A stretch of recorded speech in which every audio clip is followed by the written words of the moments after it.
മധ്യപ്രദേശിലെ ഇൻഡോറിൽ മലിനജലം കുടിച്ച് മരിച്ചവരുടെ എണ്ണം 28 ഉയർന്നു. കഴിഞ്ഞ മാസം ഇൻഡോറിലെ ഭഗീരഥ്പൂരിലാണ് മലിനജലം കുടിച്ചതിനെ തുടർന്ന് കുട്ടികളടക്കം മരിച്ച സംഭവം ആദ്യം റിപ്പോർട്ട് ചെയ്തത്. നർമ്മദ നദിയിൽ നിന്നുള്ള പ്രധാന കുടിവെള്ള പൈപ്പ് ലൈനിൽ ചോർച്ചയുണ്ടായി കക്കൂസ് മാലിന്യം കലരുകയായിരുന്നു.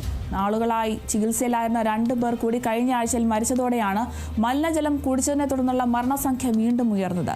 മധ്യപ്രദേശ് ഹൈക്കോടതി സംഭവത്തിൽ അതൃപ്തി രേഖപ്പെടുത്തുകയും വിഷയത്തിൽ ഇടപെടുകയും ചെയ്തു. ഇതുവരെ 15 മരണങ്ങൾ മലിനജലവുമായി ബന്ധപ്പെട്ടതാണെന്ന് സർക്കാർ കോടതിയിൽ സമ്മതിച്ചിട്ടുണ്ട്. 21 പേരുടെ കുടുംബങ്ങൾക്ക് 2 ലക്ഷം രൂപ വീതം നഷ്ടപരിഹാരം നൽകി. വ്യക്തിഗത അന്വേഷണങ്ങൾ പൂർത്തിയായ ശേഷം കൂടുതൽ കേസുകളിൽ നഷ്ടപരിഹാരം നൽകുമെന്നും ഉദ്യോഗസ്ഥർ അറിയിച്ചു. ഭഗീരഥ്പൂരയ്ക്ക് പുറമെ മോവ, പാട്ടി ബസാർ മേഖലകളിലും മലിനജലം കുടിച്ചതിനെ തുടർന്ന് നിരവധി പേരെ ആശുപത്രികളിൽ പ്രവേശിപ്പിച്ചു. അസുഖം ബാധിച്ച താമസക്കാരെ ചികിത്സിക്കുന്നതിനായി 12 സർവേ സംഘങ്ങളെ വിന്യസിക്കുകയും 2 താൽക്കാലിക ആശുപത്രികൾ സ്ഥാപിക്കുകയും ചെയ്തതായി അധികൃതർ അറിയിച്ചു.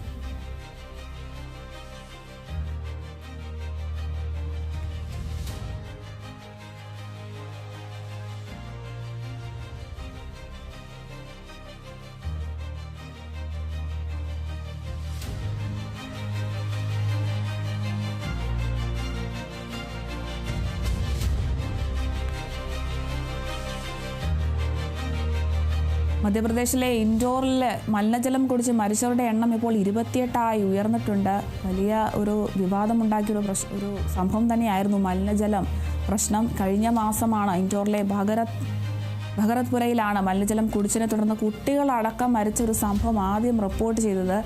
നർമ്മദ നദിയിൽ നിന്നുള്ള പ്രധാന കുടിവെള്ള പൈപ്പ് ലൈനിൽ ചോർച്ചയുണ്ടായ കക്കൂസ് മാലിന്യം കലരുകയായിരുന്നു.